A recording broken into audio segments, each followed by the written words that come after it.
Unit 10, Part 3 is all about the medical management of labor and birth. And although it's true that women have been giving birth for many centuries without medical intervention, our outcomes are better when we have access to health care when we need it. And so we're going to talk about some of the therapeutic procedures that assist with labor and delivery, and some of the medical management for labor pain. So some of the subtopics will be like external version to turn a baby into a position that's more favorable for delivery. We'll talk about methods of cervical ripening, labor induction, labor augmentation. We'll talk about a little bit about amnio infusion, which is an interesting thing that you sometimes see in labor and delivery. We'll talk about our operative vaginal deliveries, vacuum-assisted deliveries, forceps-assisted deliveries, and then we'll talk about cesarean, and we'll talk a little bit about VBAC. Following that, we're going to talk about the pain management side, which would include epidurals and narcotic pain management, as well as some of the lesser used techniques like a pudendal block, local anesthesia, things like that. But that'll be a brief discussion, and so we'll get started. The first topic we're going to talk about is external cephalic version. That's a version. It's a way to turn a baby who is in a bad presentation into a better one for labor and delivery. So here you see a picture of that. I made it a little bit bigger for you. Baby A is in that breech position. This looks like a complete breech. So the provider goes and kind of uses external pressure to manipulate that baby and put it into a vertex or cephalic position. Okay, so that's the basics of what a version is. Okay, so before you can do that, you need to have a few conditions, and I'll explain why. You can't have a super big baby.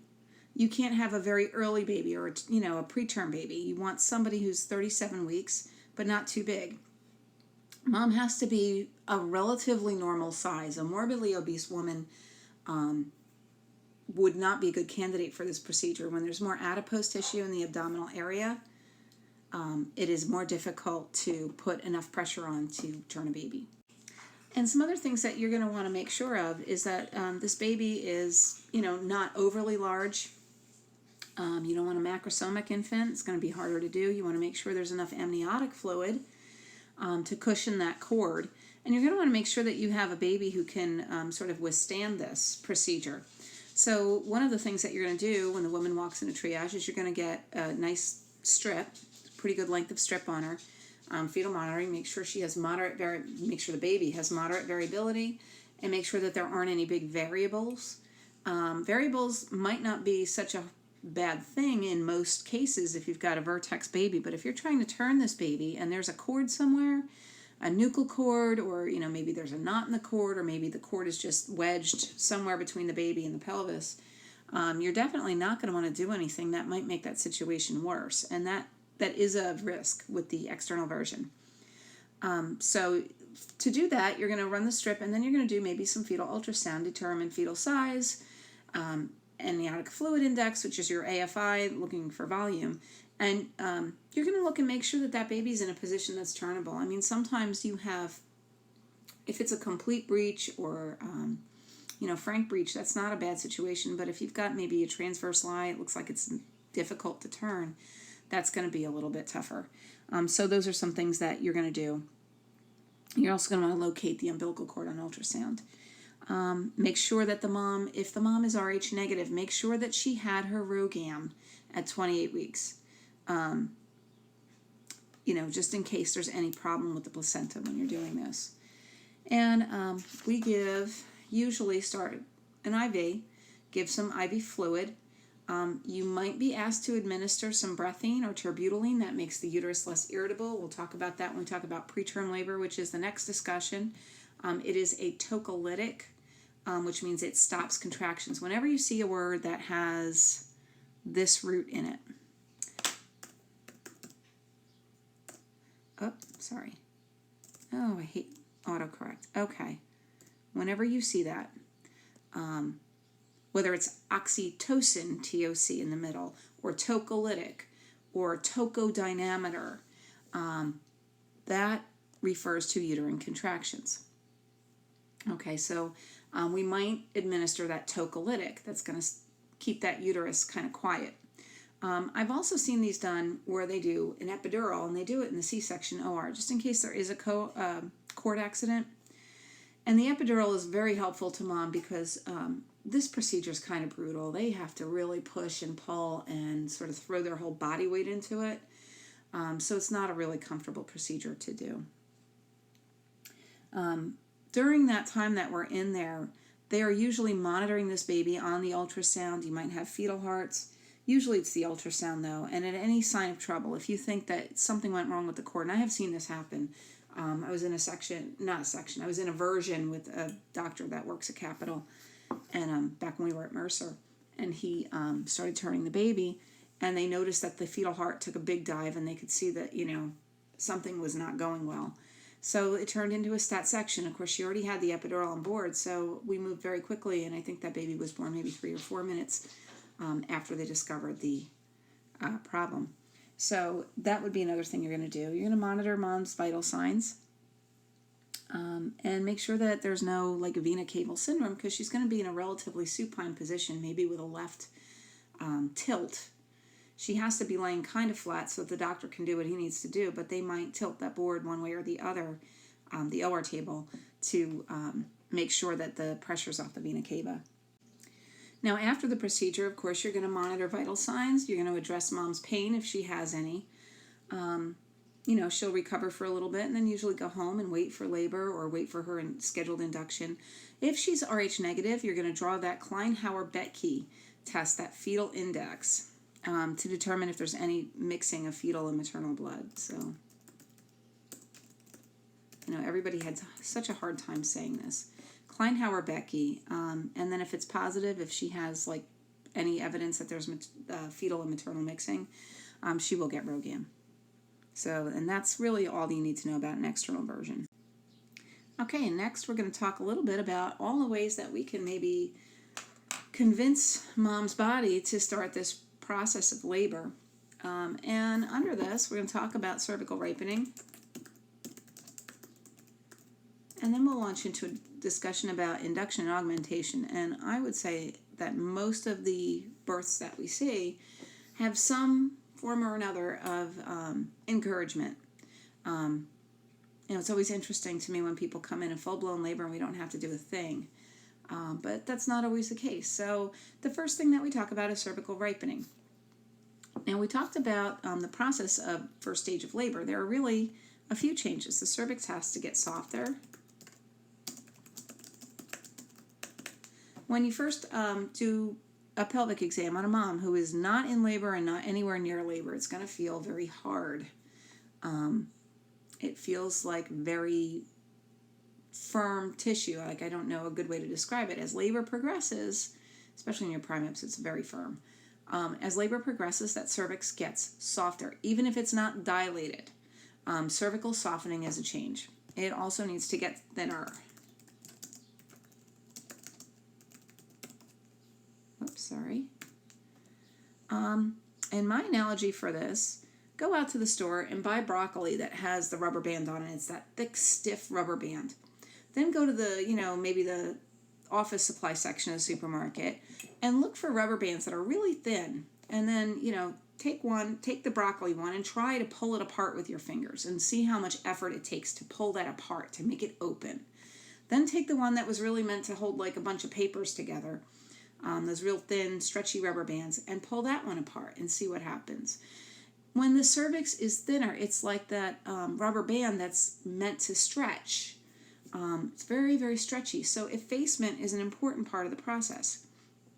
Without effacement, you can give mom all of the, without that cervical ripening, you can give mom all the contractions you want with Pitocin, and she will have pain, but her cervix will take a very, very long time to dilate if it does that at all. So sometimes we need to prep for induction by doing a cervical ripening. Eventually that cervix will also sort of move from posterior to anterior. And I talked about this in the first video, so I'm not going to get too detailed. But cervical ripening is going to make that cervix softer and thinner, more effaced, hopefully, if it works. So to decide whether or not we can skip right to induction, or if we have to go to a cervical ripening, we do that pelvic exam and we do something called a Bishop score. And I'm not going to, get too involved with the Bishop score, but the Bishop score, basically, you feel the cervix, and if it's soft, it gets a certain amount of points. If it's hard, it gets a certain amount of points. And you want a Bishop score that tells you that, yes, this cervix got ripe all on its own, because then you could skip right to Pitocin. But if you get a Bishop score, and we'll say like less than 8 for a multip and less than 10 for a nulip, woman who's never had a baby, you're going to want to do some form of cervical ripening. Now, don't get too worried about the Bishop score. Just know that that is what we do to determine whether mom needs a cervical ripening or whether mom can go straight to labor induction. Okay. So cervical ripening, we use a couple of different agents, and I'm going to talk about the most common ones. I'm not going to talk to you about laminaria. It's gross. No one uses it. It's basically seaweed that expands and dilates the uterus. If you see it on ATI, that's what it is, but we really don't use it. There's a risk of infection. It's kind of just nasty anyway. It's seaweed. All right, so we're going to talk first about dinoprostone, and this was on your medication templates. It is AKA Cervidil. Okay? And Cervidil is one of the more common ripening agents. It's a little bit more expensive, but it's really easily controlled by the provider, and it's got a lot of good evidence that backs it up. If you hold on one second, I'll get you a picture of what it looks like. There it is. Cervidil is, it comes in a little insert that looks like a shoelace with maybe a little bit bigger of a tab. And that is inserted by a provider.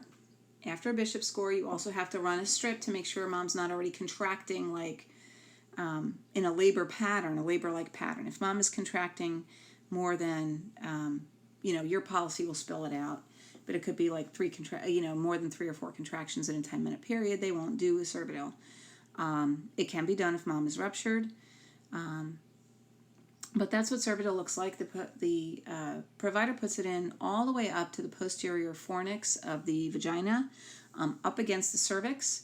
It releases a prostaglandin, and that is what acts directly on the cervix in a chemical kind of way, just like mom's natural prostaglandin would, to make that cervix riper and more ready for Pitocin.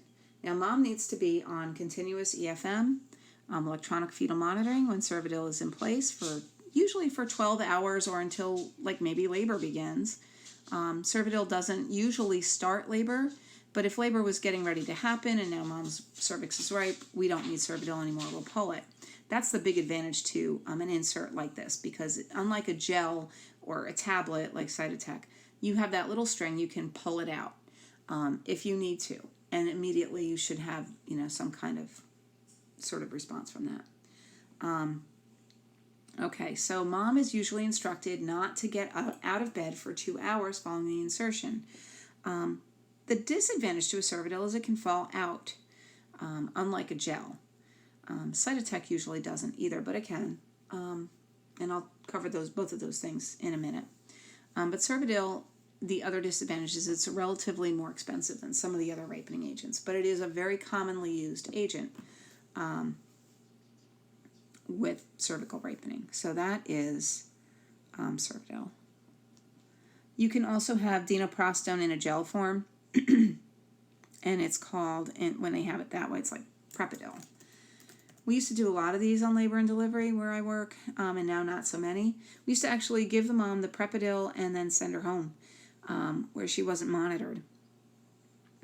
It's a little bit messier, a little bit more difficult to control, and the big disadvantage to Prepidil is just as expensive as Cervidil, really. You can't pull it. The advantage to it is it, couldn't fall out, and mom could, theoretically go home and wait for labor to begin or wait for her induction the next day. But that is another form of dinoprostone, Prepidil gel. Okay, and the next method of cervical ripening that we can use is called misoprostol, aka Cytotec. It's another prostaglandin, where dinoprostone was like a prostaglandin E1. It should really be a subscript, but I can't get my font to do that. This is Cytotec. Now, the interesting thing about Cytotec You can see that there's the root word prost. So when we have dinoprostone, prost, it's a prostaglandin, misoprostol, prost, or later on we talk about carbaprost, which is hemabate, prost is a prostaglandin. Okay, and that will work again chemically on the cervix. The interesting thing about misoprostol is it was never really intended to be used in labor and delivery at all. It is used for ulcers. And its sort of off-label use was discovered by accident, more or less. You had women who would all of a sudden go into labor. They would take this pill orally and go into labor. And if they were, very early previable, they would have a loss. If they were a little further along, they would have a preterm delivery. The makers of Cytotec have pretty much said we don't have anything to do with its use as a label. If you're using it for that purpose, we are aware that people use it for that purpose. We do not endorse it. We do not support it. We have not studied it. We have nothing to do with this. But we use it anyway. We use it fairly freely. Misoprostol has a couple of uses in labor and delivery. The first one that we're talking about now is cervical ripening.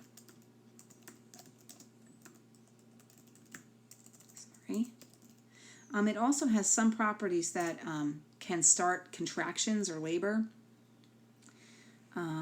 Okay, so there's that. So we use it a lot for induction of intrauterine fetal demises or preterm rupture of membranes where the baby's previable.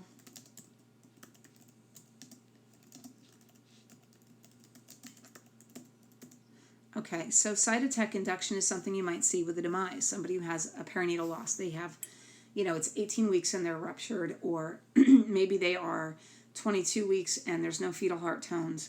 We can use Cytotec to sort of get mom to go into labor. And the third use is to control postpartum hemorrhage.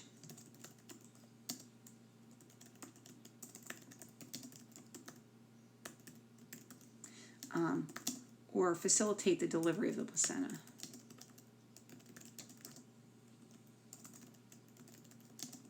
You wouldn't use it normally on moms for, just to make third stage faster. But if mom had a retained placenta, if it was in there for, let's say 45 minutes, you would do a Cytotec. The method of administration, you can give Cytotec orally. You can give Cytotec per vagina. You can give Cytotec rectally. Generally, we can give it orally or vaginally. It's sort of a provider preference. Some people think that that it is better absorbed through the vagina. Other people prefer the oral method. The one thing about the oral method, it does tend to give them some GI side effects. They might have a little more diarrhea or upset stomach with the oral method. But the oral method is preferable to a lot of women who don't want a lot of vaginal exams. Now, in postpartum use, a lot of times we're not going to give it vaginally because it's just, we don't want to do that.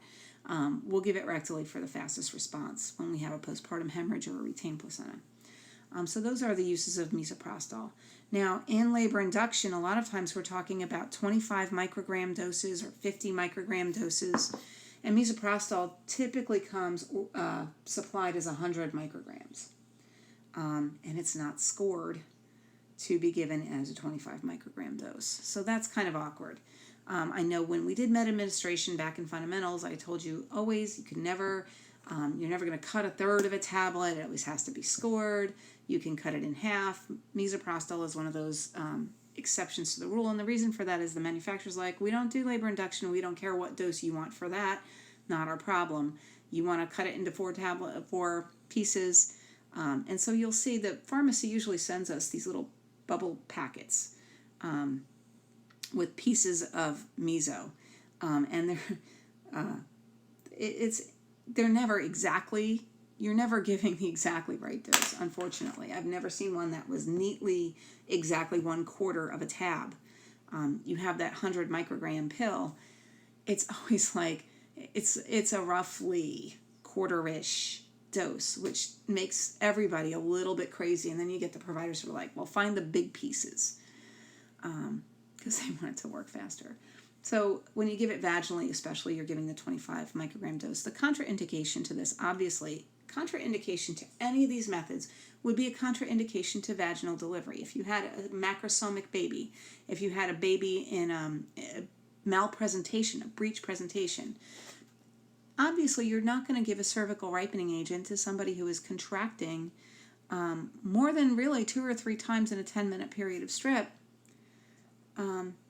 because they're already sort of laboring. You don't want to hyperstimulate the uterus, and that is a risk with meso. Meso is a funny drug. People respond to it very differently. Sometimes you get nothing, bam, full-blown labor. And sometimes they'll hyperstim right away on it. And you'll get these that tachysystole pattern, like 6 contractions in 10 minutes. If that happens, you can't pull a mesoprostol. What you have to do is administer terbutaline, that tocolytic that we haven't really touched on yet. But, sneak preview.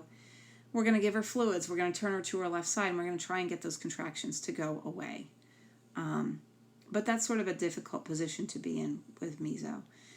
We still do it, and you will still see it, and sometimes it's a very effective medication. It's also very cheap, and so they use it a lot in developing countries for postpartum hemorrhage, where storage of oxytocin might be a little bit difficult because of refrigeration. Meso has a big use in those countries.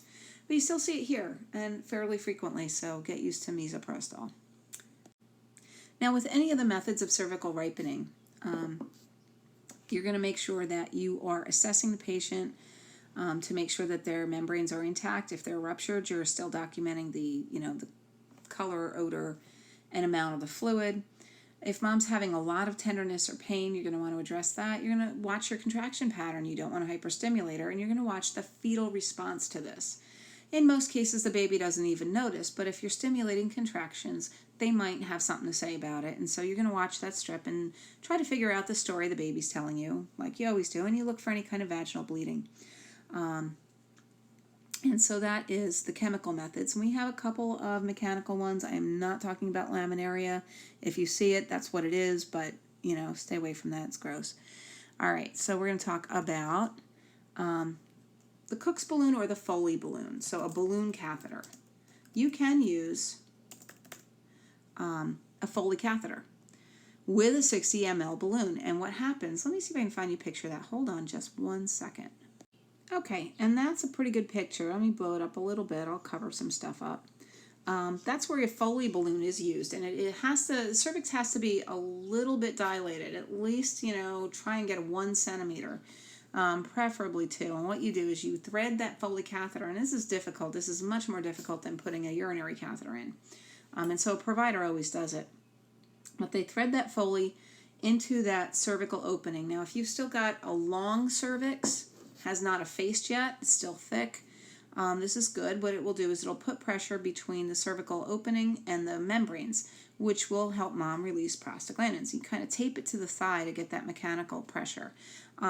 So we always did them with Foley balloons in the beginning with those 60 ml balloons, and then somebody said, hey, wait, I think I have a better idea. Somebody probably made a fortune off of this. Here's a really good picture for you. Let me make that bigger. Okay, so you have this double balloon catheter, and you can see what happens now is putting pressure on the external os and the internal os and getting some pressure between the membranes and the cervix. And that's going to really get mom going. So these catheters, it's kind of interesting to watch them put in.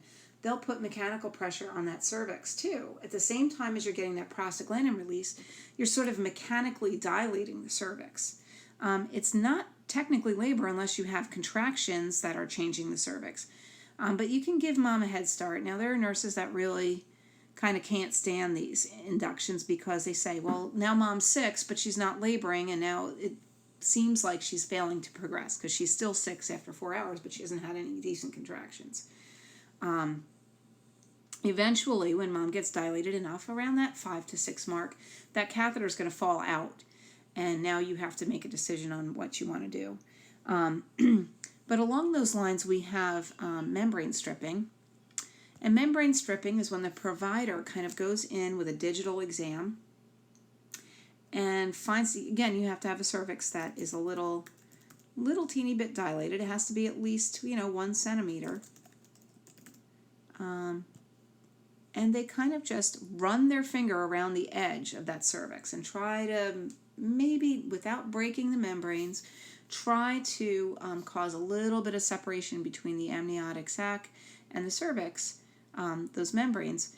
That's going to release prostaglandins, and maybe mom will go into labor on her own. They usually do this in the office and they send them home. They can do it in the hospital, but if you're in the hospital, you have access to faster methods, so you might not.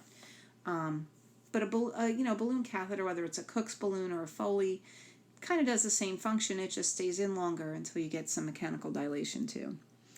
So those are other methods. And you will see sometimes reference to a low-dose Pitocin, where the contractions will, put that mechanical pressure on the cervix.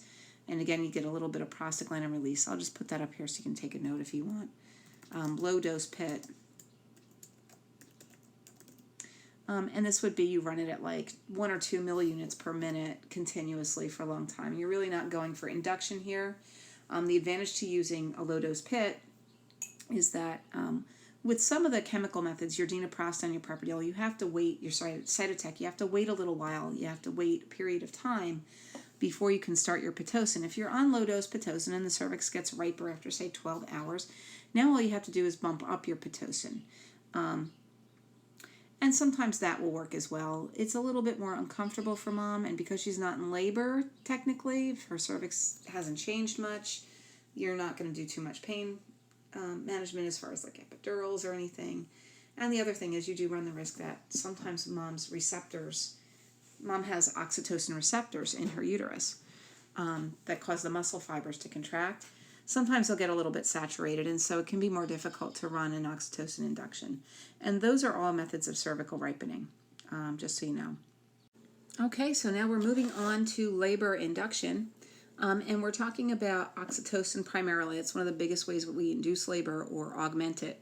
There are other methods, like your book might talk about nipple stimulation. I really don't see that. Maybe you get some home birth midwives that do that.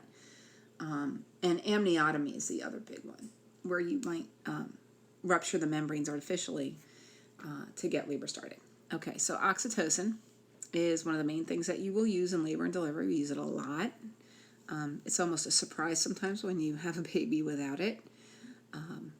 Not really, but it's a very common drug. And I think when I started OB, we had like a 65% rate of using oxytocin for vaginal deliveries, whether induction or augmentation. Okay. So there are some things you should know about labor induction in general, and one is the reasons for doing it. Why might we want an induction? Okay, so let's go with pros. Maybe we have a mom who has a medical reason. Remember, we said that preeclampsia, the only cure for that was delivery of the baby. So we might want to induce a labor for that. We might have a diabetic mother whose placenta is aging or whose baby's getting bigger, and we might want to induce her for that. We might have a BPP of 4 out of 10, and we would want to induce for that.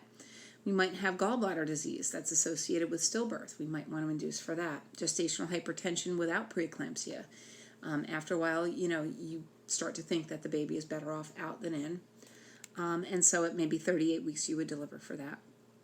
Obviously, preterm rupture membranes, once you get to 34 weeks, there's no advantage to staying pregnant. You might induce for something like that. So that would be some of the reasons for delivery. We also have elective.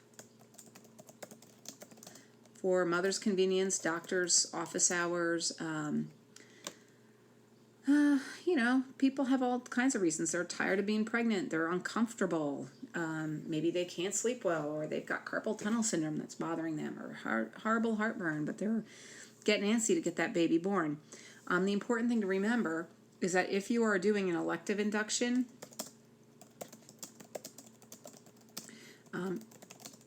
39 weeks, you have to get there first. If it's elective. If it's for a medical reason, you can do it sooner if you have to. But ACOG, A1, and Joint Commission have all come out very, very strongly against elective induction before 39 weeks. And hospitals have to report that data to CMS and the AHRQ, all the quality people. And if you're doing an elective induction before 39 weeks, you have to sort of explain yourself. So most hospitals have made policies that you cannot be there at 38 and 6. And you get some doctors who get some creative documentation going, but those are the reasons you would do a labor induction. Now, why would you not want to do a labor induction? Obviously, any time that vaginal delivery is contraindicated, you don't want to do it. So things like placenta previa, malpresentation, you got a baby who's breech or transverse. Why would you start contractions if you don't want to deliver a baby in that position? It doesn't make sense. Or through a placenta previa. Uterine anomalies, or if we think that there's cephalopelvic disproportion, which means that the head is bigger than the pelvis, why would we start an induction? And you would induce with caution in babies that suspected macrosomia. So if you have a baby that you think is greater than 4,000 grams, women are usually counseled about their risks.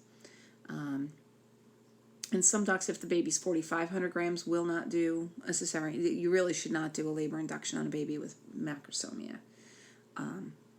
Now, ultrasound can be funny. You can predict a 10-pound baby and get an 8-pound one. Usually, it's accurate within about a pound. I have seen instances where it was not.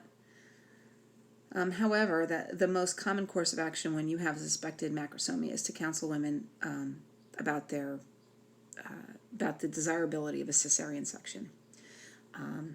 So those are some of the cons. Anytime you don't want a vaginal delivery, obviously if you suspect a uterine rupture, you're not going to give PIT. If you've had, now see, this is kind of important. I really didn't mention it under cervical ripening because I was trying to keep things simple. But certain kinds of previous cesareans, your classical incision, and we'll talk about it more when we talk about cesarean delivery, is a vertical incision. It goes up and down on the uterus. And this would be your uterine incision, not your skin incision necessarily. But if you have that kind of incision, you can rupture your uterus with Pitocin very easily. And so that would be a contraindication for an induction. With cervical ripening, if mom has had any kind of cesarean, we don't do it. Because the prostaglandin works directly on that lower uterine segment, it can soften that scar tissue and you can get a uterine rupture with Cervidil or Cytotec. So we don't use those methods of induction or cervical ripening with mom who's had a cesarean. And if that becomes a muddy point for you and you want me to clear it up, bring your questions to class and I'll talk about it. So those are the pros and cons of doing a labor induction. So now we get to talk about oxytocin. Oxytocin is one of those medications that labor and delivery nurses get to be very, very friendly with. We are very familiar with oxytocin. However, it is considered a high-risk medication.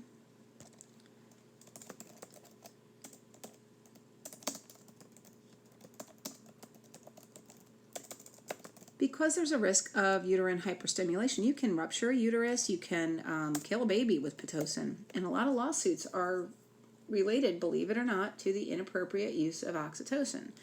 There was a school of thought years ago that you would do what's called pit to distress, which means that you would up the pit, up the pit, up the pit till you started to see the baby looking a little crappy on the monitor, and then you might back it down a little.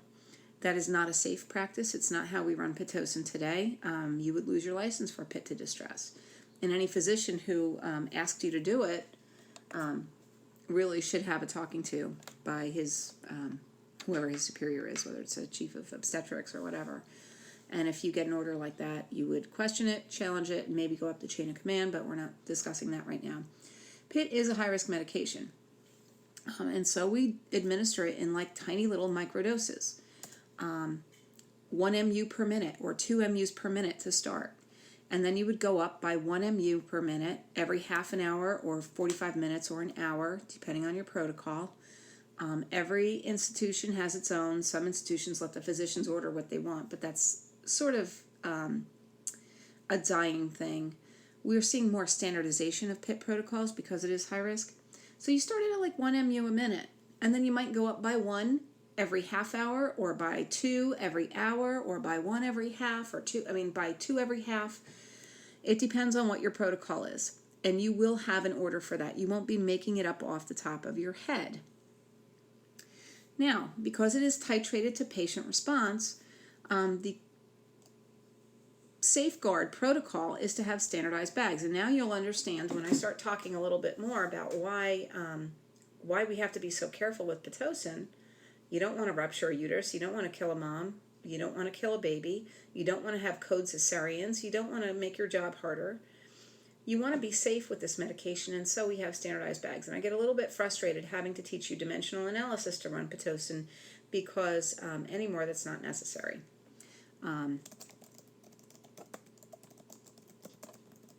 There are 3 basic concentrations you might come across, okay? The most common one you're going to see, and the one that is preferred by ACOG, A1, and most hospitals, is going to be 30 units in 500 mLs. And in a separate video, I'll work all that out into dimensional analysis, but it gives you a ratio of 1 mu per minute equal to 1 ml per hour on your pump. So if your order reads start at 1 mu, you're going to start your pump at 1 ml an hour, okay? If your order is to increase by 2, you add 2 mLs per hour to the current rate. So if you started at 1 and you're up by 2, you end up upping your pit to 3 mLs per hour. You really don't need any more math than that to run that bag. And that is the most common infusion. It is probably in the next few years you'll see it standardized across America so that almost every hospital has this bag. Okay, 30 units in 500 mLs, usually LR or normal saline. We use LR, some people use saline. You don't use dextrose with labor, unless your mom's diabetic and it's a separate bag. But we'll sort of not talk about that right now. The next bag you're going to see is 20 units in 1,000, or in a liter if you prefer that. And that concentration has a very simple ratio of 1 mu per minute equals 3 mLs per hour, okay? So all you have to know to run this pit is your times tables to 3, okay? Maybe 6 if you think about 2 MUs per minute. So if I'm starting my pit at 1 mu per minute, I'm setting my pump to 3 mLs per hour. If I'm going up by 1, I'm going up an additional 3. 3 plus 3 is 6. Okay, if I want to know how many milliunits a minute somebody is getting, and I look at my pump and I see 42, I divide by 3 and I get 14. That is as complicated as it gets. 1 mu per minute equals 3 ml per hour. If you can multiply and divide by 3, you can do pit math on the floor in real life. Okay, I don't know about ATI, but I really don't believe in getting more complicated. To me, when you start getting complicated and you start doing complex calculations in a patient setting with a high-risk medication, you're asking for somebody to make a tragic mistake, and we don't really want that. So that is your second bag. And again, maybe if you know your times tables to 6, because you might start by 2 and go up by 2, you could hang pit safely. And although I don't believe in memorization, I do think that this is one of those times when it is worth learning how this works. You might see reference to 10 units in 1,000 mLs, okay, or in a liter, which is the exact same thing. In that case, and again, I can work all this out in a separate video that is all about Pitocin math for people who just need to see it to get ready for their dosage calc. But 10 units in 1,000 ml works out to a ratio of 1 mu per minute equals 6 mLs per hour. So now if you're starting at 1, you set your pump to 6 mLs per hour. If you're going up by 2 MUs per minute, now you have to add 12. And again, all you needed to know to do this math was simple addition and your times tables up to 6. Okay, so maybe you start at 2 and you're starting at 12 mLs per hour. You're going up by 2. You're at 24 mLs per hour. It's just intuitive. You're going, it's your 6 times table. I don't see too many I really haven't seen 10 units in a liter where I work in either of the hospitals I've worked at, only because you end up with a lot of fluid, and if you're also running lactated ringers, it's just a lot of fluid to give somebody who's, got a bladder with very little capacity. So most of the time you're going to see one of the first two concentrations. And really, on the horizon, you're probably going to see more of the first one, that 30 units in 500 ml. It's hard to screw up a 1-to-1 ratio. For that, you don't even need to know your times tables. You just need to add and subtract. 1 + 1 is 2. That's really, really all the math you do on labor and delivery. And it's all the math you should do, because really there are a lot of other tasks that you need to attend to on the floor. And so that is my spiel about oxytocin standardized infusion bags and why they're important. Okay, so that is that. Now we're going to talk about something else. I rarely get excited about half-lives of medication. They don't really mean a lot to me most of the time, but with oxytocin I do, because oxytocin has a very short half-life. That means, to me, as a little worker bee, starts to work in 3 to 5 minutes. Okay? That's all it takes to get a response out of your Pitocin, even at that 1 MU per minute, where the people are looking at that pump and going, it's not working. Nothing's dripping, nothing's coming out. 1 ml per hour. Think about how tiny that is. Think about a syringe that you draw up for an IM injection, and it's got 1 ml in that. If you had to push that over 60 minutes, think about how slowly and how tiny a dose that is. And yet it starts to work in 3 to 5 minutes. Isn't that exciting? So you know you're going to get some response off a tiny, tiny amount. Now probably it's not going to give you, rip-roaring labor in that amount of time, but it will start to work. It reaches a steady state. Again, I don't usually get excited about pharmacokinetics or whatever, but this time I do. 40 minutes. So when we used to have Rambo Pit and they would go, start at 2, go up by 2 in 15 minutes, you never really knew what you were going to end up with because you were slamming them so hard. You want to wait until that steady state is reached. Really, we do it in every half-an-hour increments, but some places, I know Jefferson does theirs in 45 minutes, or at least they did 5 years ago when I had my son there. Other places will say start at 1, go up by 2 every 60 minutes to give that medication a chance to reach a steady state. But it's a quick-acting medication, and it wears off quickly. Okay, so if you're having that decel or that hyperstimulation pattern, you should start to see a response from shutting off your pit.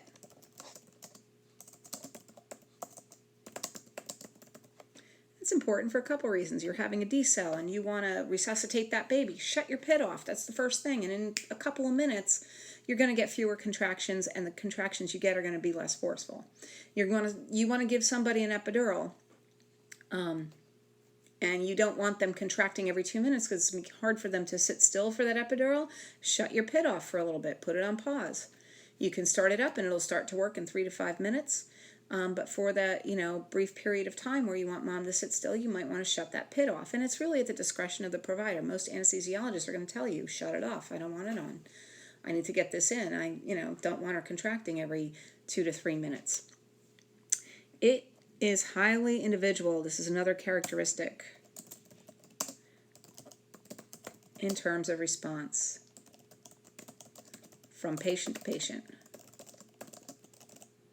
And there are some patients we know are going to respond a little slower or a little faster. Your multips are going to, we used to call it a whiff of pit. You run the pit under their nose and they, start contracting and have real active labor. Other moms could be on 20 MUs of pit per minute. 20 MUs a minute of pit, and they're not doing anything. Obese patients, diabetic patients,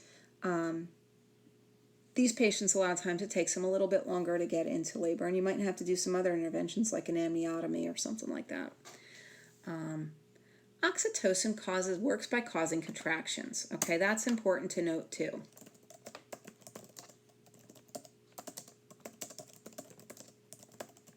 So again, we're going back to that rubber band with the broccoli. It'll cause contractions, and those contractions will put pressure on the cervix, but it's a lot harder to open something that's long and thick and stiff than it is to open something that is soft and thin and pliable. So you don't want to start oxytocin from scratch if you don't have to. It's much, much better to do some cervical ripening or to wait until mom's cervix is ripe on its own. But that's what that Bishop score is for. So when the provider comes in and they check the patient's cervix, they're going to make a decision. This lady's cervix is ripe enough. She's 2 to 3 centimeters. She's, 80% effaced. And she's nice and soft and anterior. Well, those contractions are going to be a lot more effective because they don't have to be as strong and work as hard. And mom's labor might not be as bad. So some of these pit horror stories are people who had pit started when their cervix wasn't ripe and they got pounded with contractions that weren't doing a whole hell of a lot. And so that's another thing that you need to know about oxytocin. It'll help you understand oxytocin postpartum too, because when you want your fundus to be firm and you want your uterus to contract and you want mom not to bleed, we give massive amounts of oxytocin. Okay, another thing that we want to know about oxytocin is that it works on a positive feedback loop. And what does that mean? If you had anatomy and physiology, you probably remember the concept of homeostasis, which means this is the only hormone in the body that works on positive feedback. Everything else, when your heart rate gets too high, your body will release something to bring it down.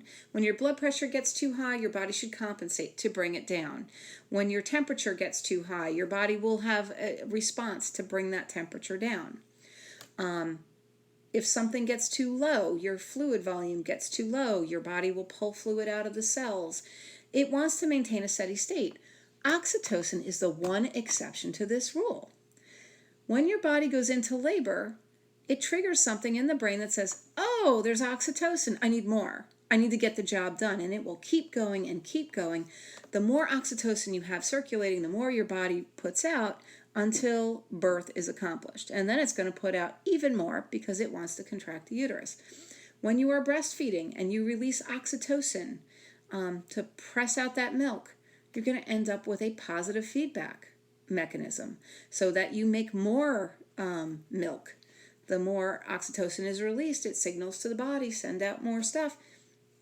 It's really kind of a unique thing. So when we're giving oxytocin exogenously, which means through the IV bag from outside of mom's body is going to start releasing oxytocin endogenously, okay, from the posterior pituitary. This explains why women with obesity sometimes have issues with this. There's a hormone regulation when you are morbidly obese or even moderately obese. Those hormones are not as effective, and that positive feedback mechanism doesn't tend to work. And so it takes a lot longer to get that response. And it's also why you have sometimes delayed initiation of breastfeeding with your obese moms. But that's sort of a 6 degrees of separation thing you don't need to worry about right now. You probably don't need to worry about it ever unless you become a maternity nurse and you want to know why mom's not making milk. But oxytocin works on a positive feedback loop. And so when you're running oxytocin, these things should be somewhere in the back of your mind because you know that once you start it, you're going to get a response. It's going to wear off quick if you shut it off, but you need to wait a little while to see the steady state. Why is steady state important? Well, when you get to your steady state, you get to see how your baby reacts to it. So if you give them a half an hour and you're watching that strip, you see the variability. Is it moderate? Is it minimal? Is it absent? If it is, you've got to shut that pit off. Contractions are a stress. They squeeze the placenta. The placenta is like the fetal lungs. If someone were stepping on your lungs even a little bit, you'd feel a little bit stressed out. If they were really squishing them and not letting them refill, you wouldn't be able to breathe. And that's what happens when you hyperstimulate a uterus. You suffocate a baby. All right, so moving on with oxytocin. Oxytocin is given in MUs per minute, and I already kind of discussed. Typical protocols would be start at 1 to 2. That rate would be specified as 1 or 2. It would be either 1 or it would be 2. We don't like these kind of orders. They're too nonspecific and vague, and they leave too much up to the nurse. And increase by 1 to 2 MUs per minute every 30 to 60 seconds. And again, all of this gets spelled out in a policy. It's not going to be open to interpretation, that part of it.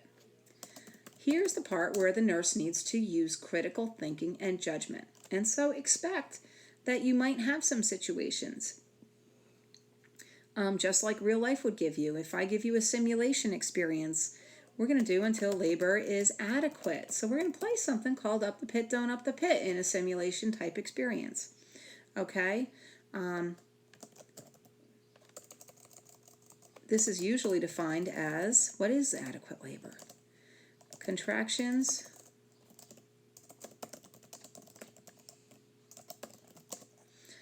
2 to 3 minutes apart, lasting 60 to 90 seconds of moderate to strong intensity. We want to mimic that natural active phase of labor, or that even that transition phase. Eventually we're going to get there too, right? We're going to put mom into those. That's what active labor is. Contractions 2 to 3 minutes apart, lasting 60 to 90 seconds, moderate to strong intensity. Okay? We want to make sure that the contractions aren't too long. Long contractions are called tetanic contractions. I'm going to spell that out for you. Whoops, sorry, switch colors, keep them guessing. Let me get rid of that. So,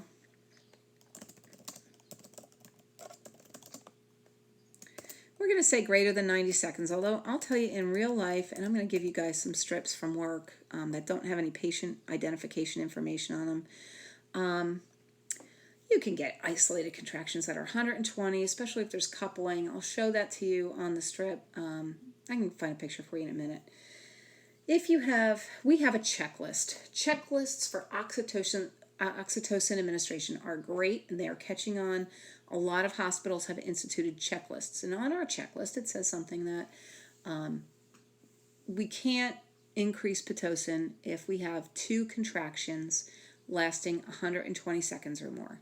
So 120 seconds is a 2-minute contraction. That is a long contraction. Now if they're mild, we're still worried about them, but obviously if they're strong, we're calling these tetanic contractions. Not Titanic, not to be confused with the Titanic. We're not sinking a ship. But tetany, like lockjaw, it's when that muscle cramps down and gives you like a Charlie horse, okay? That's what a tetanic contraction is. It's like a Charlie horse in the uterus. Those don't tend to be really effective contractions that really have coordinated movement, that press evenly down around that baby. Remember the picture of that uterus that had all the muscle fibers? When labor works perfectly and beautifully, it presses down effectively and exerts pressure exactly where you want it. When you get these dysfunctional labor patterns, you get erratic contractions. So we don't want the long contractions, so we watch the length of the contractions. But this is where you titrate your pit. The nurse goes up until the nurse reads this strip and decides that active labor has been achieved. And then you hold. It's like blackjack. You don't go, hit me. Once you've got that adequate labor pattern, you're not like, hey, just a little bit more, let's see what happens. You hold. You stay right where you are because you don't want to hyperstimulate the uterus. You have to be on continuous electronic fetal monitoring to run Pitocin, and you have to be able to adequately assess contractions. Okay, this is not a job for intermittent fetal monitoring. You need to have continuous electronic fetal monitoring, and you need to see your contractions. So if you've got this obese mom and your contractions aren't picking up, you need to work with that TOCO. And when we're in clinical, your nurses should be showing you all the little tricks of the trade. We washcloths under the belly band. We tighten we have straps that we might tighten. We angle it this way or that way. I've stuck rolls of tape in there and like the slipper socks. Anything to get that perfect angle on my fetal heart monitor and my TOCO dynamometer. Okay? So we need to have accurate fetal monitoring in order to run this medication safely. Which is why you see so many people on continuous. You don't see as many people on intermittent monitoring in labor anymore because in order to do that, you can't run Pitocin. You can't have Pitocin and intermittent monitoring. Sometimes you can let them, sometimes you can tolerate a little loss of contact, but you have to keep trying to adjust it. So that's really oxytocin induction. Now, the risk of oxytocin is that hyperstimulation that I talked about and the resulting fetal distress. So we have tachysystole. That is one complication, and that is defined as, and we did it in fetal monitoring, but it never hurts to repeat things that are kind of important. Now, technically, and I don't want to get too technical, you should average this over a 30-minute period of strip. Because if you get like one run of irritability, mom gets up, empties her bladder, and it resolves, that's not necessarily tachysystole. But if I see 6 contractions, greater than 5, which means 6 or more, correct your notes. Sorry, hope you didn't have to cross out too much. But greater than 5 contractions in a 10-minute period, you have to intervene. You have to do something. And that's your flop, all your interventions. And you might have to give what's called terbutaline or breathine, again, tocolytic. I've mentioned it now maybe 3 or 4 times without going into detail, but if it helps it stick to you and you understand what terbutaline does, it stops contractions, that's good. You would not use like mag sulfate or Procardia or any of the other agents. It would be terbutaline because terbutaline works quicker. Okay, the other complication that you can get is fetal distress. And fetal distress is sort of a poorly defined term, but we can call it a category 2 or category 3 strip if we want to get, be more precise. But we can see non-reassuring changes to the fetal heart. We can see loss of variability.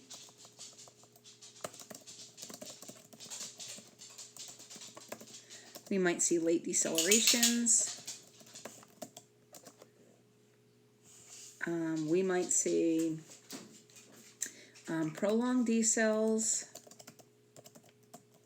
We might see variables are cord compression, and if we're having contractions, we're squeezing everything. The placenta, the baby, the uterus, everything that's in there is getting squished. So you can have variables that worsen. We don't worry too much about variable decelerations that are sort of transient and occasional, or persist. With every contraction, you might see a variable and they get longer and they get deeper and they're slower to recover. That would be sort of a problem, period, because what you're having is somebody stepping on your lungs and your heart for 60 to 90 seconds and you're not recovering. Okay, so we can see fetal distress with Pitocin. The effect is dose dependent, so sometimes we can lower our Pitocin. We might have a protocol that tells us to decrease to a half. Okay, that would be, dividing by 2, the most fancy math you get. Or you might want to turn it off. And you would follow your hospital-specific protocol for that. There's no way I could cover every variation on that theme. But know that you could lower or you could stop your Pitocin. And that it should work pretty rapidly. The only problem is that mom's been kicking in her own Pitocin, so it might take a little while.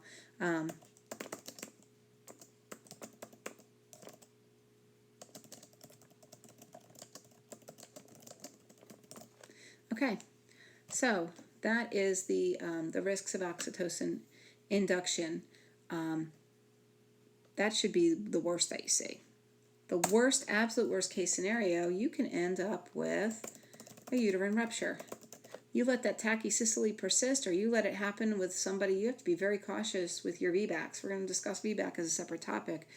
But if you have somebody with any uterine surgery, they've had hysteroscopy, not that often, but it happens. Any kind of uterine surgery, fibroid surgery, anything that has weakened the integrity of the myometrium, you can have a uterine rupture from the inappropriate use of PIT. You can cause serious problems with PIT. That's why it's a high-risk medication. That's why I get a little angry with the whole PIT math thing. Over at one of the schools that I work at as adjunct, they do PIT math. They end up with things like 5.3 MUs per minute. And I thought, gosh, nobody would ever do that. That's just such a mistake waiting to happen. A mistake with PIT can be a tragic mistake. So that is what you need to know about Pitocin. And really a lot of it is just critical thinking. Do I up the PIT? Do I not up the PIT? Do I decrease the PIT? Do I turn it off? How is mom responding? How can I get her into a more active labor pattern, or some other things that I can do to help? But that's really what you need to know about Pitocin. And the other induction method that we're going to talk about today is amniotomy, or artificial rupture of the membranes. I'm going to show you these little devices that we use. Basically what it is that instead of waiting for the membranes to rupture on their own, we rupture the membranes, or the provider does, I should say. And this will do two things. It'll release the prostaglandin, and it'll also let the baby's head come down and be well applied against the cervix. And when those contractions happen, the baby's head will be sort of a wedge that forces mechanical dilation, okay? And so let me just show, well, let me show the two instruments that we use. This one looks like a big crochet hook. I'm going to bring one in the next time we meet, and we're going to rupture some grapefruit membranes or something. We'll kind of figure something out. Okay, so the provider kind of reaches in during a sterile vaginal exam. Sterile because we're going to rupture the membranes. We want, even though the vagina is not sterile, it is loaded with bacteria. We don't want to introduce any of our flora into what should be, a sterile tract. So we're going to open up the membranes that seal off. Okay, so here is your amni hook, and that, we the provider inserts into the vagina and kind of snags that bag, and you get rupture of membranes. This is really kind of effective if you have a woman who's ready to deliver. The thing is, she has to be at least, I want to say 2 centimeters dilated to do this. This is called an amnicot. It's just another way of doing the same thing. I'll try and get one of these over the weekend to bring in for class. And it has a little hook on the end of it, little tiny hook, and it's the same thing. The provider goes in. You can use an amni hook sometimes at like 1. The thing is, it's a little sharper, and it kind of scratches the baby. Sometimes you'll see the baby be born, and there's some scratches on the head. That can be from the amnicot. Providers prefer one or the other. So, okay. So that's the instruments. Let's get rid of those pictures now that you've seen them. Probably don't need them anymore. And I'm going to show you what the procedure looks like. Provider's doing that exam, and you see they're putting in, actually that kind of looks, that looks more like an internal scalp electrode, but it's the same basic idea, is that you insert the instrument, you hook the bag, and then your membranes are ruptured. Now, the nurse's responsibility, again, this is a provider's job, midwife or doc, to document the time, the color of the fluid. If it is stained with green, it is meconium fluid. The baby has had a bowel movement in utero, and that's important to note. The amount. And now we're going to also monitor a few things. Once the membranes are ruptured, we have a portal for infection. So we're going to minimize vaginal exams. Okay, so this mom, labor's funny. It's a big event. People want to know what's going on. Can you check her? Are you going to check her again? When are you going to check her again? And I call it the "Are we there yet" syndrome. It's like being in a car with little kids. Are we there yet? Are we there yet? No, we're not there yet. Got a little ways to go. Are we there yet? Are we there yet? And 5 minutes later, are we there yet? We get can you check her? Are you going to check her? Are you going to check her? And at this point, if mom's got a good epidural, she could be taking a nap, but everybody's getting impatient because there's nothing for them to do. And maybe nothing's on TV. And the big entertainment for the day was having a baby. So grandma's sitting there, oh my gosh. When are you going to check her again? Are you going to check her again? You have to explain to people, now that her water's broken, we're not going to do an exam unless we have to. There are valid reasons to do an exam. And the provider will usually determine if they want to check labor progress. They'll be the ones to say, I want you to check her, or they'll come in and check that patient themselves. But if you have a big decel and you want to know if there's a cord, and we're going to talk about that with AROM in a minute, you might do a vaginal exam. If mom is complaining of a lot of rectal pressure, you might want to do a vaginal exam. If mom's asking for a dose of pain medication, you want to make sure she's not 9 centimeters. You might do a vaginal exam. Other than that, you really, just for curiosity's sake, you're not going to be sticking your hands up there, even with a sterile glove.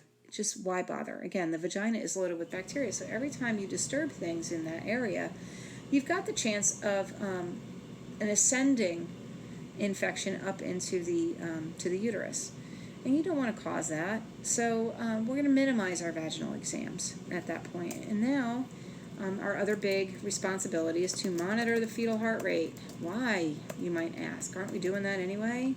But she's not on PIG. Can we do intermittent? Right after rupture of membranes.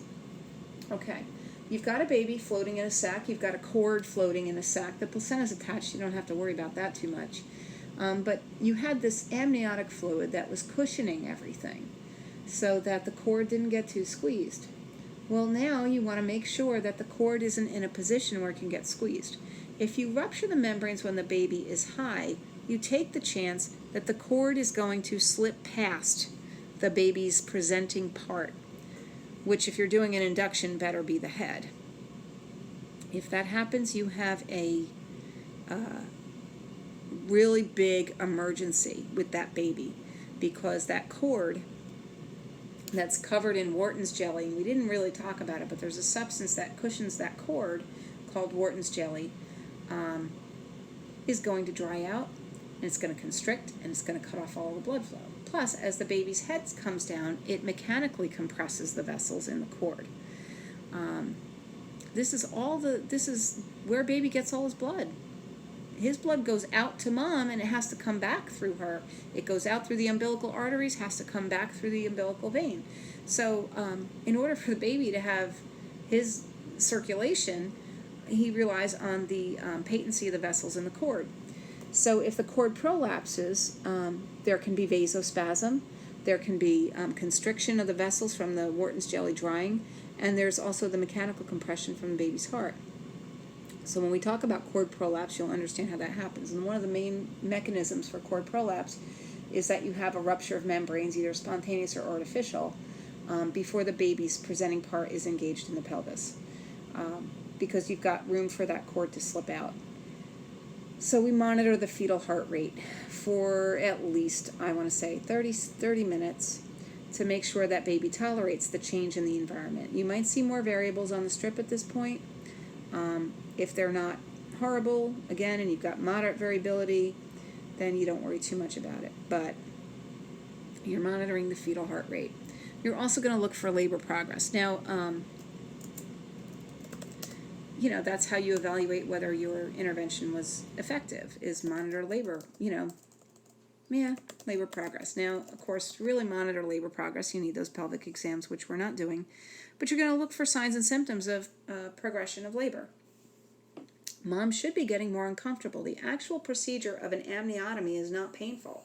It's no more than any vaginal exam. It's maybe not comfortable to have the provider's hand in there, but the membranes don't have any nerve endings. It doesn't hurt to have the membranes ruptured. But I will tell you this from personal experience, 3 times. Once your membranes rupture, things get started, your labor is stronger and harder. People are afraid of Pitocin. Rupture membranes is one of those things that marks the real turning point for a lot of women. It's like, they were tolerating labor, and then the provider comes in and breaks their water to get things going a little faster, and bam. So we want to monitor labor progress, and we're going to assess mom's coping.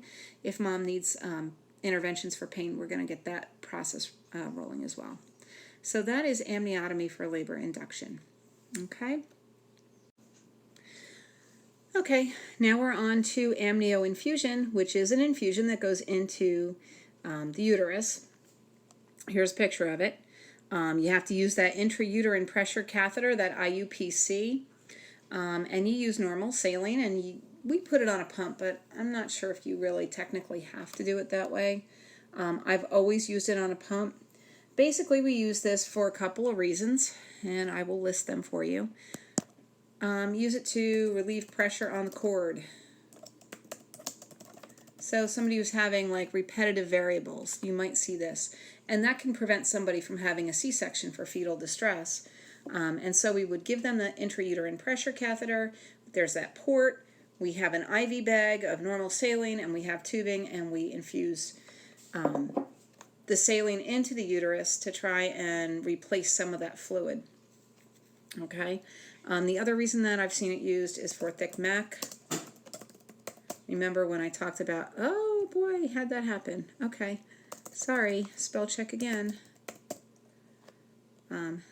Okay, so if you have a baby who has had that bowel movement in utero, and you have what we call like pea soup meconium, and it's chunky, and you're worried about meconium aspiration, some providers will run an amnio infusion. I have not seen that recently, but I have seen amnio infusion used more extensively for cord compression. But it is a use of amnio infusion, and I have seen it used for thick mech also. Okay, so the biggest consideration, this is a very short discussion, whatever you put in has to come out. You can't just keep instilling fluid, and, not see a return of that fluid onto your pad. So you should be checking frequently underneath mom. She probably has a Chuck's pad underneath. Make sure that you are soaking those pads pretty regularly. And you're going to, of course, comfort care. It feels weird to have fluid constantly leaking. It feels like you're wetting yourself constantly. So what I do is even if it's just artificial rupture membranes and not just an amnio infusion, I take a towel. It soaks up more than a pad. I take a big, whatever we're using as bath towels, and I put that between mom's legs, and it soaks up the fluid.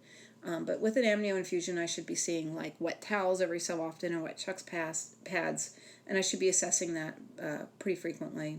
I usually do it every half an hour when I go in there and check my patient for other stuff. But that's an amnio infusion. That's about all you need to know about that. Okay, so we are on to operative vaginal delivery, which is the use of vacuum or forceps to effect a vaginal birth when mom can't push the baby out or it's desired to sort of expedite birth. And there are two main indications for either one of these, and it is maternal exhaustion. Mom has been pushing for 3 hours and she just can't anymore. Her efforts are ineffective. And then we have fetal distress during second stage.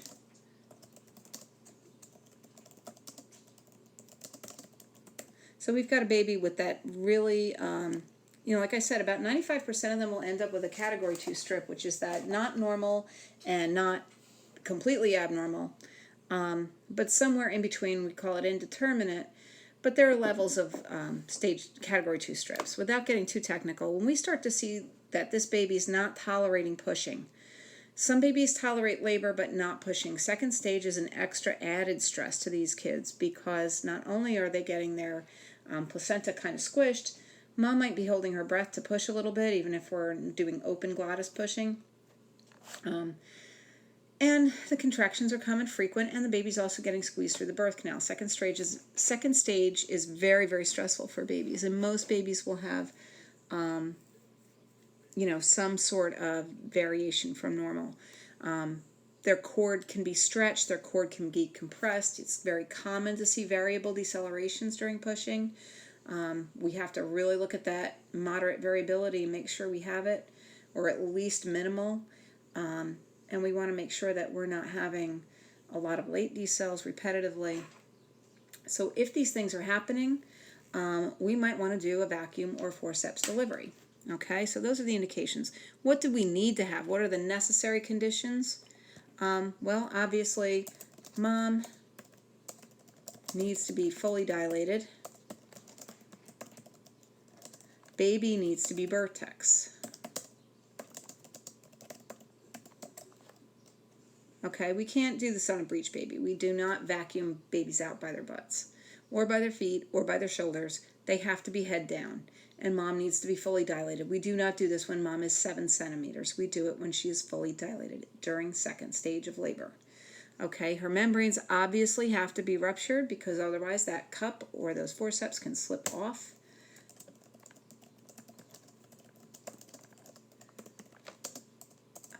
Ruptured. Okay, so these are the things that need to happen. And preferably that baby is far enough down the birth canal that you're not doing what's called a high vacuum or high forceps, because it takes a lot more pressure to get that baby down, and very frequently you are unsuccessful, and now you're in a situation where the baby is further down. It's going to be harder to do cesarean. If we were doing this because mom was exhausted or baby was stressed out and now we have another hour of pushing to go, it really defeated the purpose. So those high vacuums and high forceps, most of the time counterindicated. You want to see a station of like +2, +3. we call a vacuumable baby. They have to be below the level of the ischial spines.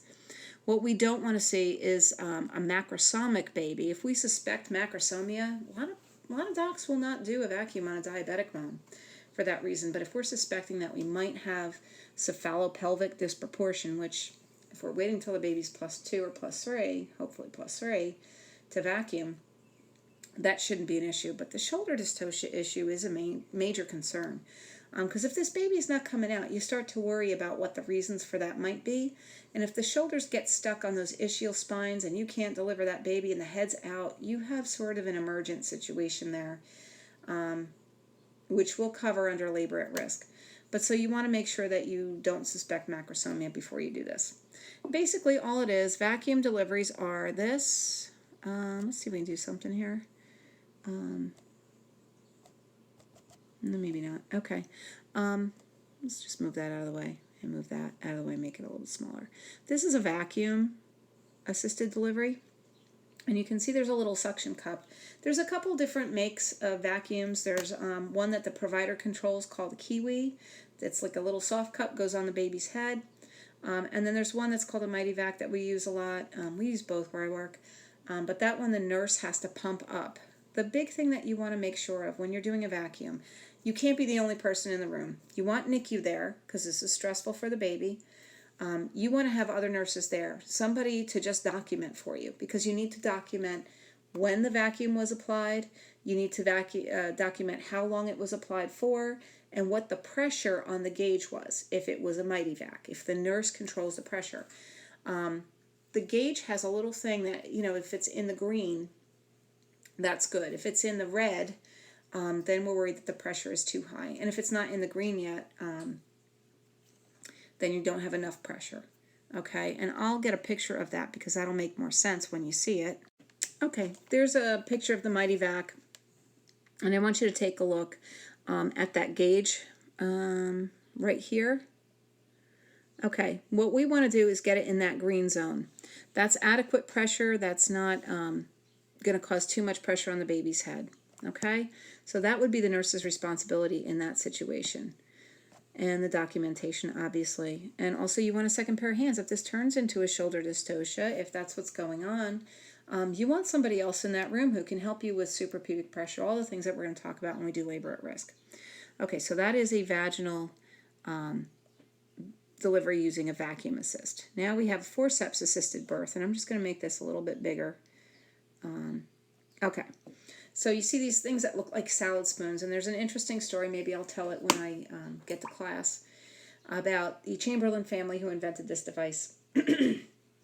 Very interesting because they sort of did it in secrecy to maintain their invention. But you put the forceps on the baby and you kind of pull on the baby's head. And, obviously either of these methods can cause trauma to the baby. But it's basically the same situation that you had with a vacuum delivery. You want to make sure it's the same indications and the same risks. The big difference is that with the forceps, you have an additional risk of fracturing the skull. The vacuum, you can have risks of causing a lot of intracranial bleeding, and you can with forceps as well. But those are the risks. And I'm going to show you some pictures. Even when things go well, you can have some trauma to the baby's scalp. That's what a vacuum mark looks like. You feel really bad for them. They have the boo-boo heads. They're pretty fussy kids usually. And then with the forceps, you get marks across the baby's face. Here's one. Yeah, there you go. Okay, so you see that sort of spoon-shaped mark that went across the baby's face and all that bruising that's associated. That's what happens when things go well. So with forceps, you don't have a responsibility. The provider does all the work with that. What your responsibility is, you're supporting and encouraging mom, and you're documenting what you see.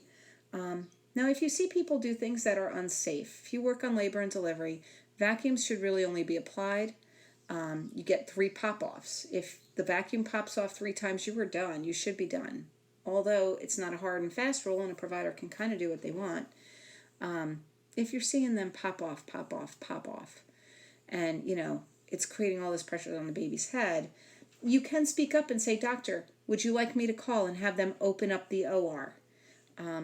Because really, you can't keep at this forever. And forceps, I mean, you need to sort of, if you work on labor and delivery, you'll get used to what looks normal and what doesn't.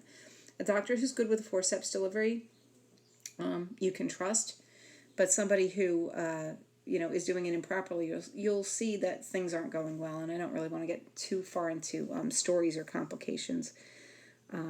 But basically, your role during the forceps delivery is just documentation with forceps, and with the vacuum, you might have to acquire the device for them, and you might have to pump it up to the gauge.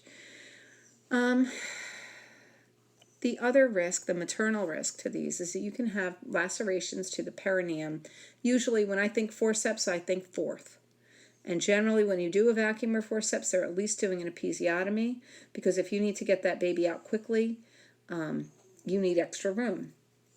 So get ready for a lengthy repair. You can also have uterine atony, because this is a more difficult delivery.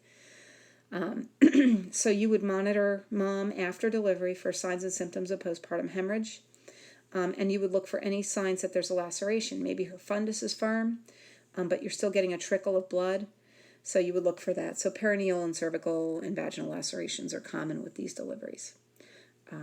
Okay, so that is your operative vaginal delivery. Our next topic is cesarean birth. Cesarean birth is an abdominal delivery. An incision is made into the uterus, and the baby is delivered that way. And there are many indications for cesarean birth. When we have a complication of labor, if labor fails to progress, or if we end up with that category 2 strip or category 3 strip that tells us that the baby is not tolerating labor, we can do a cesarean birth. If mom is HIV positive, we do a cesarean birth. If mom has a serious health condition, such as preeclampsia, and we can't wait for an induction, she's in HELP syndrome, we might do a cesarean birth. If mom has anomalies of the uterus or pelvis, where vaginal delivery would be contraindicated, we do a cesarean birth. Placenta previa. If we have an abruption and we need to get that kid out fast, we'll do a cesarean. And then sometimes they're done for malpresentation, so that's like a scheduled, we have a breech baby. We have a very large baby, macrosomia, or we just have a repeat or an elective. These would be other reasons for cesarean birth.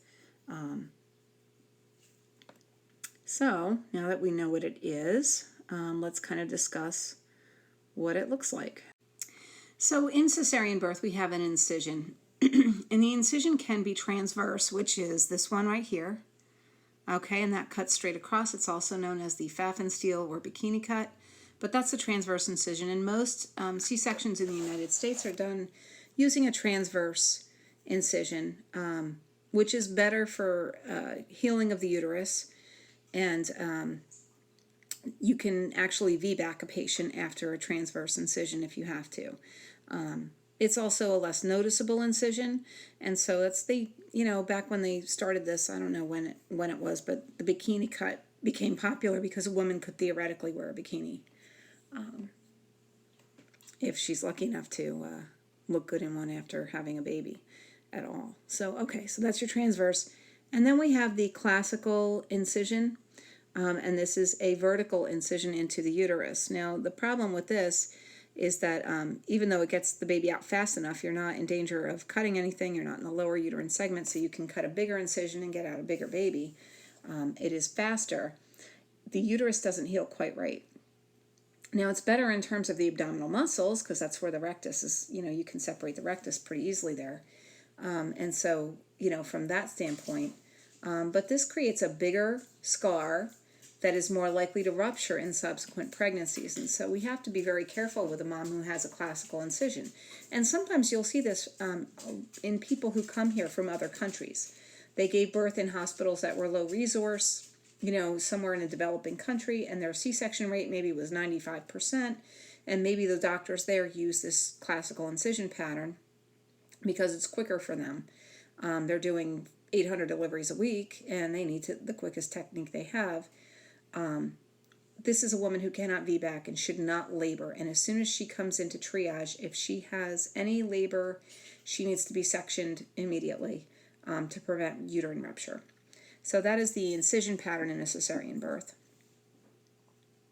Now we're going to talk about the nurse's responsibility. And I want to, before I launch into a complete discussion of what the nurse does, I want to kind of talk about the difference between different types of cesareans you might see. And by this I mean you have your scheduled cesareans. Those tend to run very smoothly. Those are the mornings you get in, you have your coffee, and you kind of, everything runs smoothly and it's organized, and mom has probably been NPO all night. So you have the advantage. Usually it's less risk to have a scheduled cesarean because nobody's rushing around. Then you have the cases that are more of a failure to progress, where you've labored the patient and now you have to prep them for a C-section, and that's a different type of procedure because you have to sort of switch gears, and a mom who is expecting a vaginal delivery is now looking at a cesarean, where she might not be able to have the experience that she wanted. She might not be able to bond with her baby right away, although that's changing, and she's got a longer recovery ahead of her. So that is a different, that's going to change the flavor of how you do things a little bit. Then you have your more emergent and what we call at Capital Health, not everybody calls it this, but your stat or code CBs, where you have to work pretty fast, and your emotional support of this woman has to happen as you're doing all the other things to prep her for a C-section. A code CB gets everybody running in every direction to get that baby out quickly. This is a life-saving procedure. When you do a code, you're basically going to deliver and resuscitate a baby and hopefully avoid a very poor outcome. So that changes the nurse's responsibility in that situation. But now that we kind of know how things can happen, we'll talk about what the nurse really should do. Number one, every woman who is having a cesarean section needs informed consent. We do not get informed consent. It is no different from any other medical procedure. The doctor or the midwife, the midwife isn't going to do a C-section. So really it's the physician who's going to perform the procedure has to get the informed consent. You can witness it, and you need to make sure that it goes with her on the chart so that when you do your timeout, which we'll talk about in a minute, you make sure that you have informed consent for that procedure. You cannot do a cesarean against a woman's will. That is considered battery. Even if you think this baby is going to die unless you get it out quickly. Let's say you have a cord prolapse and you tell mom, we need to get your baby out now, and she says, absolutely not, I refuse. And for the sake of argument, always these people, some of them, somebody has a lawyer in the family or whatever. If she says absolutely not, you try to talk her into it and you say, your baby could die. And she says, I don't care, you're not cutting me. You can't do the procedure. That's the law. You need to know that. So you have to have an informed consent before you do this. Another thing that you're going to do is you're going to be assessing fetal heart rate. All the way up until you move her to the OR, you're going to be getting fetal hearts. When you get to the OR, you get fetal hearts before anesthesia, and you get fetal hearts after anesthesia, and then they can do their procedure without monitoring. But you make sure that you have fetal heart rate. If they're doing a cesarean for malpresentation, let's say breech, it's a scheduled C-section, you might be responsible for making sure an ultrasound is done to confirm that presentation.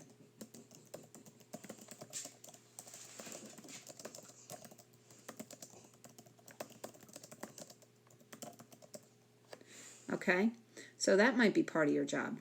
Okay, the doctor will order it, but you're going to make sure that somebody gets called and somebody comes and that ultrasound gets done. A lot of times the physician will do it himself or, herself. Okay, so that is another thing that you would do. You're going to assist, let me just get here. When you move, before you go to the OR, right before you go to the OR, make sure your IV is running, and you're going to give a bolus, a fluid bolus, and that's going to help Maintain a blood pressure. When we talk about epidurals, you'll see what happens. Whether you give a spinal or an epidural, and anytime you anticipate bleeding, you just give a fluid bolus, and it's usually LR or normal saline, depending on what your agency does. Your hospital uses one or the other. So make sure that you have a running IV. It's usually going to be a 20 or an 18, and anesthesia is way happier when it's an 18. So make sure your IV is running. Okay, and the next thing that you're going to want to do is hang antibiotics. This is part of your SCIP protocol. SCIP stands for Surgical Infection Prevention Prophylaxis. It's some kind of acronym for that. But SCIP protocol says that within 1 hour of receiving the antibiotic will be hung within 1 hour of first cut. Okay, so you got to hang the antibiotic. Okay, another thing that you're going to do is you can administer, and this is, of course, you have to have an order for it, but there's a medication. We have pre-printed, like standardized cesarean section orders, but we give a medication called Bicitra, which is citric acid, and Bicitra neutralizes stomach secretions. It tastes awful. You tell the mom, drink it like a shot. It's a little liquid. It's like a sweet tart or something on steroids. It's really bitter and sour all at the same time. But it's important because if mom aspirates, and there is an increased risk of aspiration because that lower esophageal sphincter is looser.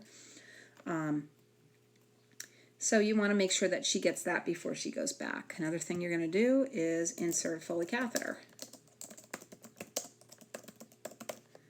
Okay? So that's another thing you do. Assist with positioning for a spinal.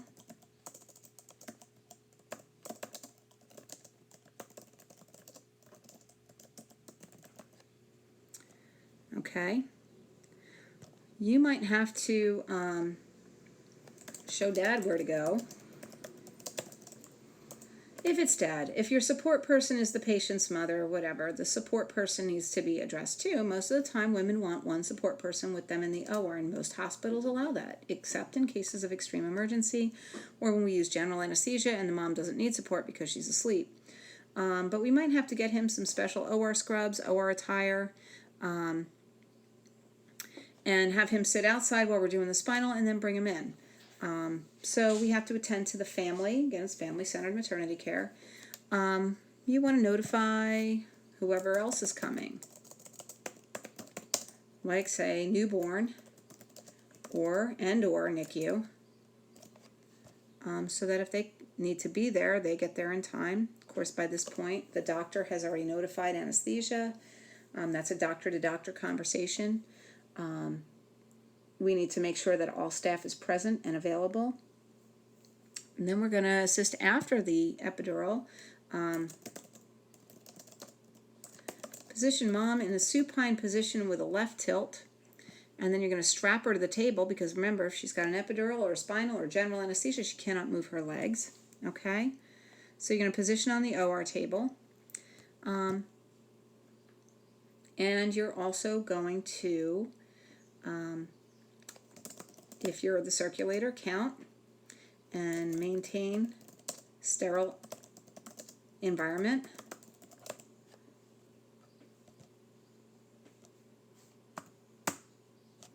That's part of your job. So the nurse, prior to the procedure, has a lot of responsibilities with a cesarean section. And that's all pre-procedure. Now, during the procedure, it's the same thing that any circulating nurse or scrub nurse would do. Hold on one second, I'll clean up my board a little bit. So the nurse's responsibility during the procedure, hold on, let me see if I can get that to change. Sorry. It's the same thing that the circulator always does, or the scrub, whatever you are. You're going to start with timeout. And your timeout, you're going to read one person is going to look at the consent form and one person is going to look at the patient bracelet, and you're all going to confirm at the same time, you and whoever else is doing the timeout, with everyone present and listening. This is Marion Smith, date of birth 4/12/1989. She's here for MR number 6, 7, 8, 9, 10. She's here for a cesarean section. If she's there for a cesarean section with a tubal, you say exactly every procedure that she's going to have. If anything doesn't agree, then you stop the procedure. That's why you do a timeout. It is absolutely necessary to do that. Then, of course, you did an initial count pre-procedure, and you're going to count periodically at certain intervals. It's not just random. Usually we do one while we're in the cavity, one before we close, and then a final count. So we're going to maintain a count. Make sure that we count our sponges, our sharps, like our sutures and our scalpel blades. And then you're going to count instruments. Instruments would be, any of your forceps, your retractors, but you have to do a complete count before, and then periodically you'll count sponges and sharps. And then there's, before you close, you count the sponges, sharps, and instruments. You don't need to memorize all that, but just know that that's what the circulator does. And then you're going to maintain sterility and safety. Now at this point, the anesthesiologist is doing the patient care. They're looking at the vital signs, and they're, sort of addressing any vomiting or anything like that. And they can usually just give stuff during the IV. They're taking care of I&O. But you might have to look, because you're on the other side of the drape, to see if their Foley is draining clear yellow urine. Sometimes a bladder gets nicked, and you can have bloody drainage. So you would want to report that to the physician. So you're maintaining safety and sterility. You're also sort of making sure that there's not a lot of traffic in and out of that OR. You might be collecting cord blood.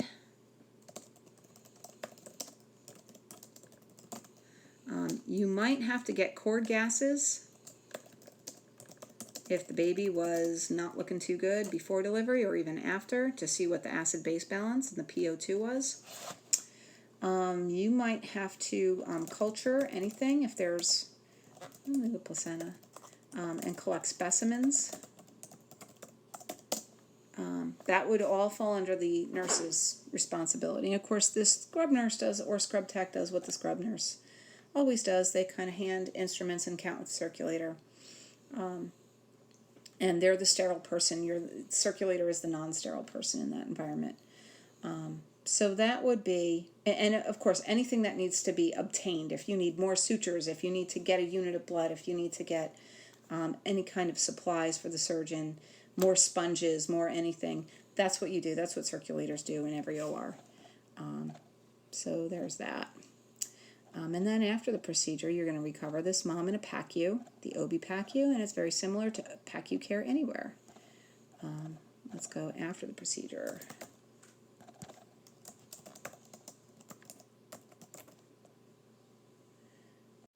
Okay, so post-procedure, it's a combination of being a postpartum nurse and a PACU nurse.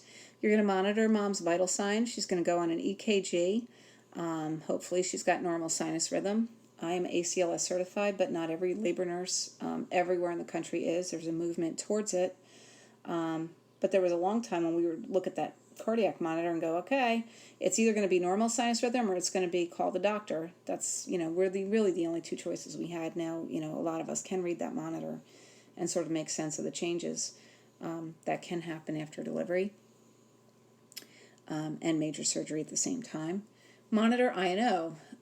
Because the risk of bleeding with a C-section is greater, we don't even call, we can call a vaginal postpartum hemorrhage at 500 mLs blood loss.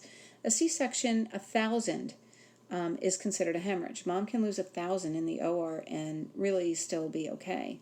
Once it gets past 1,000, we're starting to move towards like quantitative blood loss, where we actually weigh our pads and our drapes and whatever sponges to see what the quantity of the blood loss, instead of visual estimation, which is a lot less precise. You're going to do all the postpartum checks you would normally do, the fundal height and the bleeding. If mom pushed for 2 hours and had an appease in a vacuum and it failed and we ended up in the OR, you're going to check her bottom too. So that's part of your job as well. And also along the lines of being the postpartum nurse at the same time, you're going to facilitate bonding with the infant, unless the baby went to NICU, and breastfeeding. And if the baby did go to NICU, this might be the time when you introduce the idea of hand expression or pumping. You're going to have sequential stockings on mom. DVTs are, I wouldn't say common, but they are a known complication of postpartum period and cesarean in particular. And you're going to maintain pain control. And like if mom's vomiting or anything like that, you would, of course, address those issues. One of the medications that we give for the epidural and spinal block during cesarean is called Duramorph, and it can cause itching. So you might need to address that as well with something like Benadryl, or I have seen them use other agents. But that would all be sort of what the PACU nurse would do. And then, of course, postpartum. And it's important to know how to take care of a C-section because really 32% is a lot of women. If you had a 4-patient assignment, chances are 1 or 2 of those people are going to have had a cesarean birth. And so you need to know to check an incision, to look for signs of redness, and how to take care of that incision, and teach mom to take care of it when she goes home, to let the warm soapy water run down the incision and pat dry with a clean soft towel. You need to make sure that mom's bowels are back to normal peristalsis function. And you'll listen with your stethoscope for bowel sounds, but even more importantly, you're going to ask mom, have you passed gas? Because that's an indicator of return to peristalsis. You're going to teach her to use an incentive spirometer. All the things that you do for a post-op patient.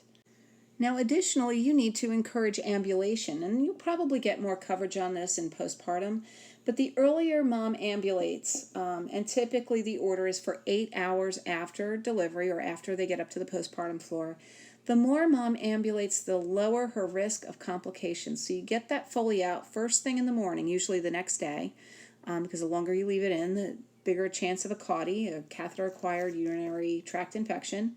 So you're going to pull that catheter, and she's going to have to walk back and forth to the bathroom. Have her splint her incision if it hurts. As she's getting in and out of a chair and in and out of bed are going to be the worst. Once she's up, it's usually okay, particularly if she had Duramorph. So your pain control becomes important here. Pain medications, usually you're looking at your narcotics, your Percocet or Percolone. You might have Toradol for breakthrough pain or ibuprofen for breakthrough pain. But early ambulation is really, really, really essential following a cesarean birth. It will prevent blood clots in her legs, the DVTs that we don't want to have. It will prevent paralytic ileus. It will help her prevent the pulmonary complications, your atelectasis and your pneumonia. That and coughing and deep breathing. Again, she's going to have to splint her incision for those things. And she'll have fewer discomforts because she won't have gas buildup. If she's walking, she'll be able to sort of eliminate that and feel much better. So that's what you need to know about cesarean birth. Okay, so now we're moving on to the medical management of pain during labor. And mostly we're going to concentrate on 2 concepts, the epidural and narcotics administration. But epidural, I'm going to show you a picture of how we position a patient for an epidural and where that needle goes. We put the patient usually sitting up. You can lay them on their side and sort of curl them around, and the anesthesiologist can work that way. But usually they prefer the patient sitting up at the edge of the bed with their back exposed.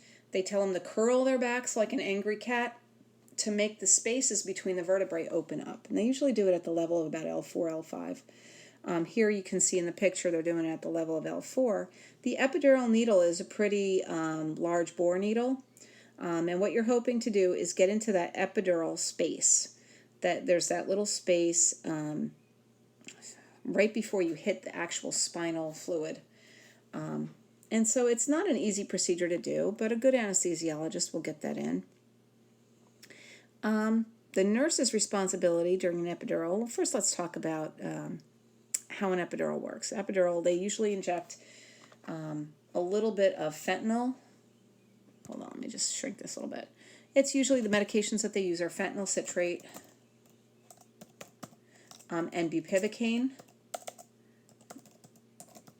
Now, depending on where you work, it could be just bupivacaine. At Lourdes, we use bupivacaine-only bags, and there's pros and cons to all of it, and it's really not up to you anyway. It's all going to be up to the anesthesiologist, but Those are the two medications that are used. Fentanyl is a narcotic analgesic. When you inject it into an epidural space, it will give you sort of a one kind of pain relief. It doesn't numb it. It reduces the experience of pain. That allows you to give a smaller dose of bupivacaine, which is one of those cane anesthetics. That is your numbing agent. The advantage of the combo is that it doesn't remove all sensation. So this woman will still feel that Ferguson's reflex to push out her baby. And it will also shorten the length of time it takes to get her up and moving into the bathroom or walking around the room, so her legs don't stay heavy and numb 4 or 5 hours later. Okay? So that's the advantage of doing the combo. The advantage of doing the bupivacaine, it really provides better pain relief during labor. From what I've seen, you can let that mom labor down. She's usually pretty comfy. But it's all, it's all pros and cons. Those are the women that have to be straight capped after delivery, and they usually don't pay for their first time until like 6 hours later. And then you're worried about their bladders filling up, and you're worried about them falling, and you're worried about their legs not being strong enough to ambulate. And so it's pros and cons. And again, that's not ever going to be up to you. That's always going to be up to the anesthesiologist. Your job as a labor nurse, the first thing that you're going to do after you have assessed the patient's pain and coping with labor and had the conversation with their OB provider, the OB provider will talk to anesthesia. Now at this point you have to start getting things ready. You have to make sure that all the papers are ready, or at least tell the secretary to do it. And you're going to start a fluid bolus and get mom up to the bathroom, because after she gets her epidural, she's not going to be able to walk. The fluid bolus is important, and I'm going to highlight it. It's usually going to be 1,000 mLs. They like at least one bag in. The more the merrier. And it's hard to fluid overload a very healthy patient with a good heart. Obviously, let me put a little star next to it, because a fluid bolus is important. Now, obviously, if you have a mom who has cardiomyopathy, which is heart problems, which we didn't talk about and we don't really need to, it's rare. Or if you have a mom with preeclampsia and you're worried about fluid balance and you don't want her to, go into pulmonary edema, you might be a little more cautious and discuss the issue with the anesthesiologist before you go ahead and open up her fluids. Most of the time, they're still going to say, go ahead and give 1,000 if it's preeclampsia, because most preeclamptics have intravascular depletion. Their fluid's all third spacing. So they're usually still going to order the 1,000, but sometimes they'll go, no, you know what, let's do 500 instead. You have to clarify it. With patients who have cardiomyopathy or any kind of pre-existing heart disease, that's a conversation that the anesthesiologist will have with you as far as what fluid bolus they want. But most of the time, they're going to want at least 1,000. And if you can get more into them, better for you. Make sure it's the right fluid. Don't open up your pit, because that becomes a different kind of emergency. But the fluid bolus is important. The reason that we give a fluid bolus is that epidurals cause vasodilation as a side effect. They feel flushed and warm, and they get relaxed, and now they get hypotension. All epidurals do lower the blood pressure somewhat, and with your hypertensives, this can cause a little bit of an issue.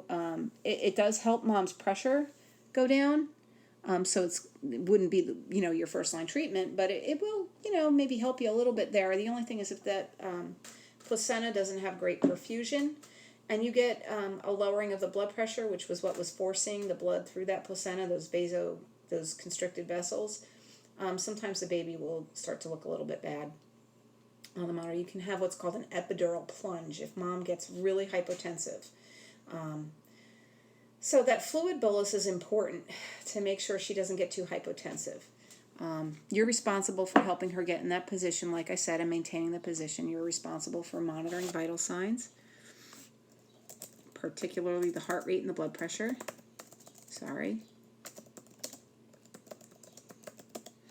Temperature can go up a few hours after an epidural, so it's something you should be aware of. Not a contraindication, but it's a foreign body. Not exactly sure the whole mechanism, and I've asked several people, and I don't get real consistent answers, but the theory is that it's a foreign body, then the body kind of makes this response. So you're going to monitor the vital signs. We cycle that blood pressure very frequently right after an epidural. It's maybe every 2 minutes. Then maybe we look at it every 10 minutes, and then maybe every 15 or every half an hour. We look at the pulse ox to make sure mom's okay. We look at fetal hearts, always monitoring fetal hearts. And this is where you can see some late decels, and you might be able to fix them. Like I said, you have that hypotension, and maybe you get a little decrease in the blood flow. Positioning after the epidural. Usually you're going to want that medicine to sort of soak down. You don't want to put mom too upright because all the medicine will settle down at the bottom of her epidural, the epidural space in her back. And she'll get very heavy, warm legs, and she won't get great pain relief where she needs it. So they put her supine, but of course we don't like pregnant women to be supine, so we have to maybe put something under the left hip to displace that gravid uterus, okay? We might even raise her head a little tiny bit, but you're going to maintain that position. Now, after the first half an hour when mom has really good pain relief, then we want to maybe turn her to the left or to the right, maybe use a peanut ball. You don't want her to lay on one side for too long because all the medicine will drift down into that side and she'll have pain on the other side. So you're going to make sure that you're changing positions. You're also going to be making sure that you monitor labor progress because mom's not going to be telling you, hey, ow, I feel well, she might tell you she feels pressure, but she's not going to tell you she's in transition. I'll move those letters. I know they overlap. Now, it's not uncommon. For a long time, it was felt that the epidural would impede labor progress, and that can be true, especially if you have a posterior baby. Those direct OPs that are sort of a little malpositioned, but they're head down, so they usually turn. If mom's laying flat in bed, that baby has a harder time rotating, so it might take a little bit longer. On the other hand, I've seen the opposite thing happen, where you give mom an epidural, and she was so stressed and so tense, and she fought that labor so hard that she sort of had a dysfunctional labor pattern. She was contracting and painfully, but not effectively. And so now you get that relaxation, and mom is able to labor very quickly and very effectively. So you can get that effect from the epidural. So you want to make sure that you have good labor progress. Empty the bladder. Mom, a lot of times, can no longer void. And now you're going to have orders, usually with your epidural order set. You're going to have orders for straight cath or Foley or whatever it is you prefer. And it usually depends on the stage of labor that you're in. If mom was 3 to 4 centimeters when she got her epidural and she's a prime and you're anticipating a long labor, repeatedly straight cathing her might be, more than you need to do. Plus there's always the chance that, the bladder's going to fill up. We just gave her like all that fluid. A Foley catheter is usually going to be your best way to go. But if mom's a little further along in labor, you might just want a straight catheter. Because keeping that bladder empty is going to be important for 2 reasons. Mom's not going to feel a full bladder, so she doesn't know. A full bladder is going to impede labor progress. Baby's head can't come down if something's in the way. And also, if mom can't feel her bladder, she could get distended and she could, you could have a big problem there. So a Foley catheter is not a terrible idea with an epidural. Also, a lot of education. Mom can't get out of bed. I mean, you may have heard about walking epidurals. Now, I've never seen one that really actually worked. I mean, maybe in some other places they have them. But, yeah. Mom can't get out of bed. The side rails should be up. When your legs are heavy and numb, you have to take care with safety. Mom is now a falls risk. So there's that. Maintain safety. Sorry. Okay. And you're going to assess the effectiveness, evaluate pain relief. Now, if she has that combo, she might still feel something, especially pressure. She'll feel a lot of pressure. But you're going to assess dermatomes. Dermatomes determine the level of anesthesia. Let me get a chart for that, and then we'll be done with epidurals. Hold on one sec. Okay, so here's a chart of what the dermatomes look like, and you test this by taking either a wet alcohol pad or like the blunt edge of a needle, and you kind of have them feel like on their arms. You say, do you feel how this is cold and wet, or do you feel how this is sharp and scratchy? Tell me when you feel it. And you run that pad or that needle kind of very lightly across until they tell you, yes, I feel cold and wet. They might say, I feel you touching me, but it's not the same as I feel that scratchy. It's not going to be a sharp sensation. And usually with an epidural, we want that level right here at about T10, which is right at the level of belly button, maybe even T9. If you're getting too low, you're at T12 or L1, you're not getting any pain relief. If you go higher, you're up in where the mom needs to breathe. So a high epidural can be a complication of an epidural, where that numbing occurs, where the diaphragm is. And now you have an emergency where you have to intubate mom because she's not breathing on her own. So you monitor dermatomes. It's very infrequent that you're going to get a high epidural, and the anesthesiologist usually is in the room for a while. You would know it right away. They'd be there, and they would act. When they bring their cart in, they usually have equipment to handle that kind of thing too. So that is another complication. The last complication that we're going to talk about with an epidural is the spinal headache. Can happen with spinal anesthesia too, but more common with epidurals. And that happens when you puncture the spinal membrane by accident with that big, large bore needle. That epidural needle is bigger than a spinal needle. So there's actually more of a chance with an epidural. Spinal headache, the key to it is severe, severe headache that goes away when mom lays flat. It gets worse the straighter up mom sits, and it's an awful, awful, awful headache. And the thing that works best for it is a blood patch. We don't really have to talk about too much, but it is a complication that mom should know about. And so that is enough about epidurals to keep you guys safe out there. Okay, and our last topic under the medical management of labor and delivery is going to be narcotic pain relief. There are 3 agents that I see commonly used. There is butorphanol, also known as Stadol. There's nalbuphine, which is what we commonly use at Capitol Health, Nubane, usually in combination with Phenergan to prevent vomiting. And there's morphine. So you might see any of these used for pain relief in a woman who is either not a candidate for an epidural or doesn't want an epidural and wants some kind of pain relief, medical pain relief.